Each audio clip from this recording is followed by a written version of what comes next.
Oke, ketemu lagi dengan Edwin di channel analisis laporan keuangan. Untuk kali ini saya mau bahas CEM, ya, Campina Ice Cream Industry nih, teman-teman pasti tahu ya produknya. Kita lihatnya kinerjanya bagus nggak berdasarkan laporan keuangan 2025 Q3-nya, tentunya dari sudut pandang saya, ya. Oke, kita langsung aja ke analisis ya. Oke, yang pertama selalu kita cek itu adalah riwayat pembagian dividen, ya. Dan CEM ini gitu ya, saya cukup ingat juga ya, ini CEM ini waktu IPO 2017 ya. Nah, jadi di tahun buku 2017 dia bagi dividen ya. Cukup jarang perusahaan yang baru IPO tapi dia bagi dividen seperti ini. Itu jarang. Ya, buat saya penting perusahaan itu harus bagi dividen. Kenapa? Karena perusahaan yang bagi dividen itu adalah perusahaan yang memang sudah terbukti profit dari bisnisnya dan juga punya kondisi bisnis yang sehat. Jadi kalau perusahaan nggak bagi dividen, bisa jadi ya perusahaan tersebut cuma untung di atas kertas saja, atau memang ada problem di bisnisnya gitu, atau mungkin gitu ya hanya memperkaya owner perusahaannya aja yang biasanya merangkap sebagai komisaris dan direksi gitu. Dan untuk si apa namanya CM gitu ya, ini memang dia nggak 3 tahun ke belakang bagi dividen.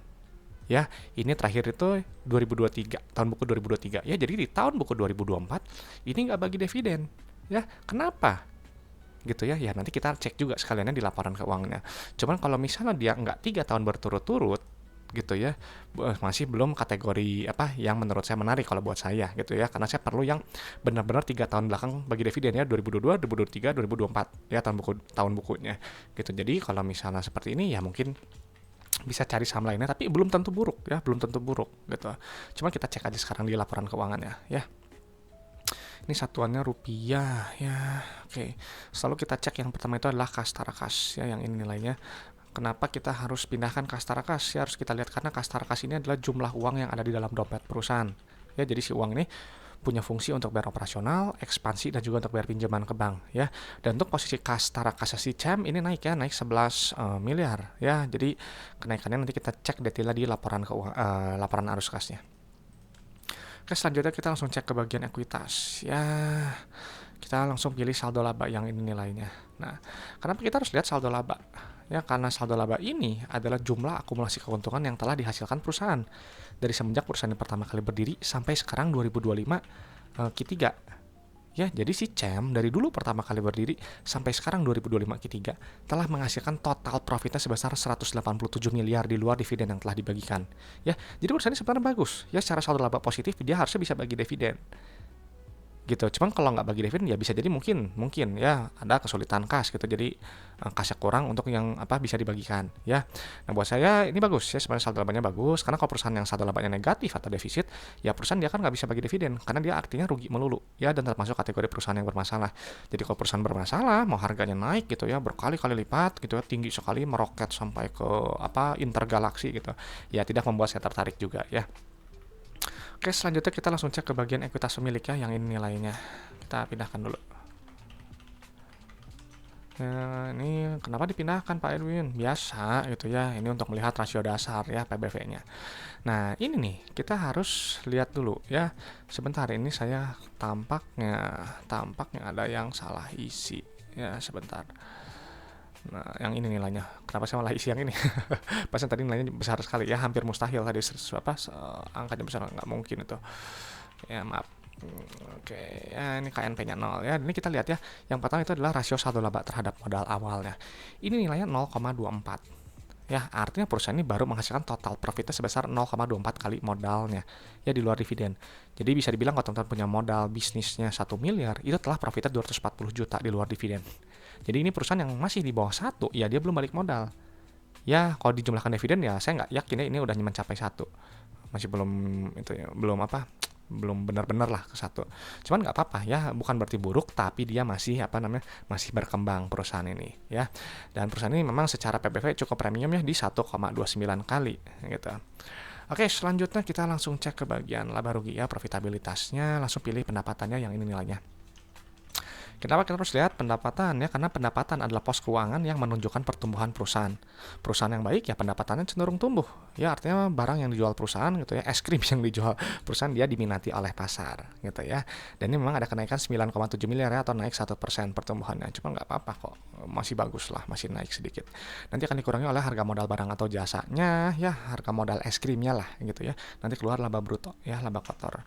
Nah ini kita lihat ya, kita pindahkan dulu angkanya. Kita harus lihat ya laba bruto ini. Kenapa? Karena si laba bruto itu untuk melihat inti efisiensi perusahaan dan juga untuk melihat kemampuan perusahaan menempatkan harga jual barang atau jasanya di atas harga modalnya. Ya, misalnya nih gross profit marginnya 55%. Ya, artinya apa? Artinya ya si CEM ini gitu ya, kalau misalnya teman-teman jual es krimnya, misalnya teman-teman jadi perusahaan CEM ya, si CEM ini jual es krim harganya 100.000 gitu, itu ambil laba kotornya 55.000 ya, 45.000-nya itu adalah harga modal barang atau jasanya gitu. Jadi kita ya sebaiknya sih mencari perusahaan yang laba brutonya setinggi mungkin ya, sesuai dengan sektornya gitu, GPM-nya setinggi mungkin.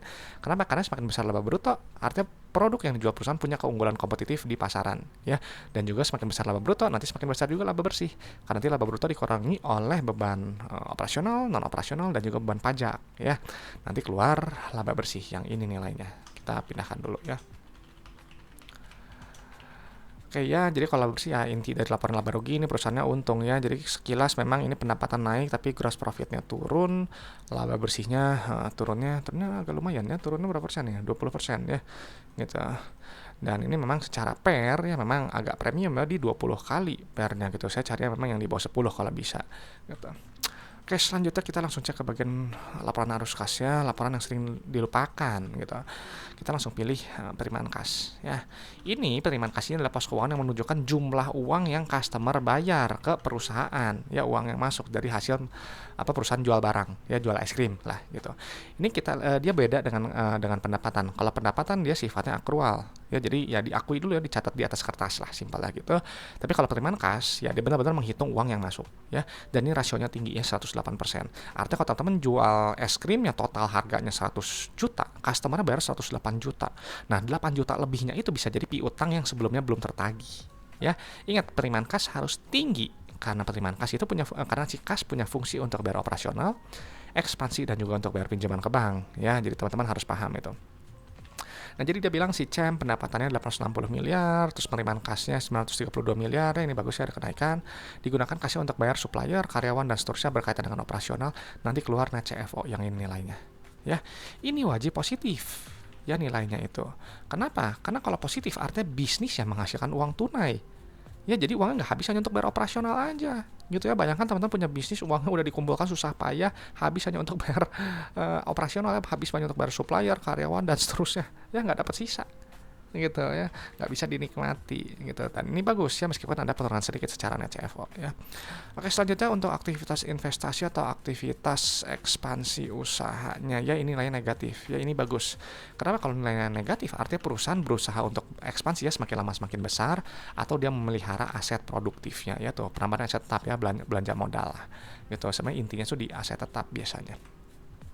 Oke ya, selanjutnya nah ini lihat di sini gitu ya, di sini dia nggak ada pembayaran dividen ya, 0. Dan ini juga menarik, dia nggak ada utang bank sama sekali. Nah, ini kita pindahkan dulu ya angka yang sebelumnya ya. Nah, ini ada pembagian dividen untuk yang tahun buku 2023 berarti gitu ya. Dan teman-teman lihat nih ya, kalau yang bagus nilainya negatif seperti ini, karena kalau negatif artinya perusahaan melunasi pinjaman atau tadi bayar dividen. Nah, sekarang ini nggak ada aktivitas pendanaan ya, jadi poin menarik ini, perusahaan ini dia nggak ada utang bank karena di sini nggak terlihat gitu ya. Di sini bisa kalau ada utang bank nanti ada tertulis di sini. Jadi perusahaan ini mungkin bisa dibilang bebas utang, meskipun nanti akan kita cek lebih lanjut ya. Cuman kalau sekilas lihat seperti ini gitu ya, untuk yang di tahun di tahun buku yang sebelumnya gitu ya, di 2024 gitu, secara sekilas gitu, kalau misalnya dari pola yang seperti ini ada kemungkinan sih mungkin kas belum mencukupi gitu ya, belum ada uang sisa yang bisa dibagikan kepada kita pemegang sahamnya, termasuk juga yang sekarang gitu ya, karena ini uangnya hampir habis untuk bayar nih ya, CFO-nya kan 84 miliar nih ya, dia terus belanja modal 73 miliar, cuma sisa 11 miliar ya. Sedangkan ini untuk pembayaran dividen aja dia perlu 117 miliar ya, untuk kalau berdasarkan yang tahun buku 2023. Kita kan 2023 ya. Nah, tuh jadi 11 miliar mau dibagi apa? Jadi saya rasa perusahaan mungkin dividen terlalu kecil nih. Ya udahlah nggak usah dibagi aja, tunggu nanti kalau kasnya lebih besar lagi. Itu yang saya tangkap. Ya, gitu. Jadi ya harapannya kembali ya perusahaan ini boleh untung gitu ya. Ini terlihat untung gitu ya. Tapi kalau nggak ada kas yang mencukupi dibagikan, nggak akan ada dividen. Ya. Oke, selanjutnya kita langsung cek aja sekarang ke bagian likuiditasnya ya. Kita kembali lagi ke atas. Kita langsung pilih aset lancar yang ini nilainya, kita pindahin dulu ya. Oke, ya 38. Nah, ini kita lihat ya untuk rasio lancar dan rasio kas ya. Nah, ini kita pindahkan dulu. Nah, ini kita lihat ya. Sebenarnya secara rasio lancar ini tinggi sekali ya, 5 kali. Tapi kalau rasio lancar 5, sepertinya artinya perusahaan itu sebenarnya kurang produktif. Gitu, terlalu banyak aset yang menganggur. Gitu ya, jadi kurang efektif, kurang efisien buat saya ya. Tapi rasio kasnya ini bagusnya kuat sekali ya di 1,7 ya. Jadi dia uang kas tuh ya 161 miliar bisa melunasi untuk kewajiban jangka pendeknya langsung lunas semua nih beres. Ini bagus sih, posisi kas ini kuat ya. Dan kalau kita lihat detailnya tadi untuk utang short term debt-nya ini dia nggak ada utang bank ya. 0 gitu ya. Dan kita langsung isi aja utang jangka panjangnya juga 0 ya.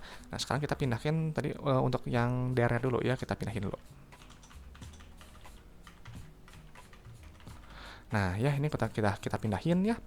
Nah ini memang apa ya gitu, dia nggak punya utang gitu ya, jadi bagus. Jangka panjang juga nggak ada utang, bagus. Dan ini juga rendah resiko ya. Debt to equity ratio ini cuma 0,15. Ya ini untuk jangka secara likuiditas, solvabilitas, jangka pendek dan jangka panjang ini rendah resiko ya untuk bisnisnya. Gitu. Jadi sebenarnya solid juga gitu. Cuman kembali lagi gitu ya. Buat saya penting perusahaan itu harus bagi dividen ya. Cuman kalau dilihat dari problemnya seperti ini nggak ada belum ada uang sisa kembali lagi yang bisa dibagikan kepada pemegang saham. Meskipun memang kas ini ada kelihatan kuat. Gitu. Cuma kalau dibagikan bisa habis langsung semuanya ya. Posisi kasnya bisa langsung melemah. Gitu. Cuman ya kalau misalnya kita lihat gitu, kalau saya ya biasanya patokannya sih golden standardnya Rp1 per lembar ya. Jadi misalnya dengan jumlah saham yang beredar yang ada itu 5,8 miliar, ya udah bagi dividen aja Rp1 per lembar. Ya bagikan 5,8 miliar ya, selalu ada nilai tambah. Itu jauh lebih baik gitu ya. Jadi itu memberikan kesan bahwa bisnisnya itu nyata, real. Ya ada keuntungan yang kembali lagi nyata gitu bisa dinikmati oleh kita pemegang sahamnya ya.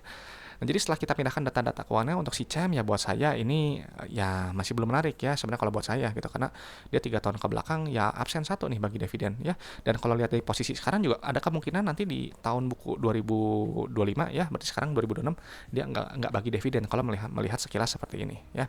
Lalu untuk saldo laba memang dia bagus ya, telah menghasilkan total profitnya 0,24 gitu, atau belum balik modal juga ya, tapi masih berkembang ya, masih oke gitu. Tapi premium ya, PBV di 1,2 gitu ya, dan PER juga cukup premiumnya di 20 kali gitu.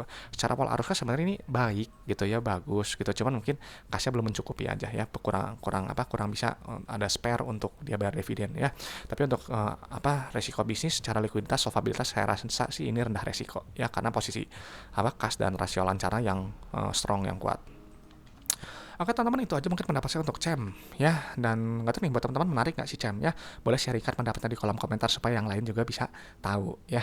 Dan teman-teman harus tahu ya kalau analisis laporan keuangan itu hanyalah sebagian kecil dari fundamental. Hanya menilai kinerja masa lalu sampai 2025 Q3. Ya, jadi kalau Q4 sekarang berjalan, tahun ke depan gimana ya, apalagi sekarang 2026 ya, Q1 udah mulai 2026 Q1 nih. Saya nggak tahu ya, silakan teman-teman proyeksikan sendiri ya, apakah masih bagus atau enggak ya.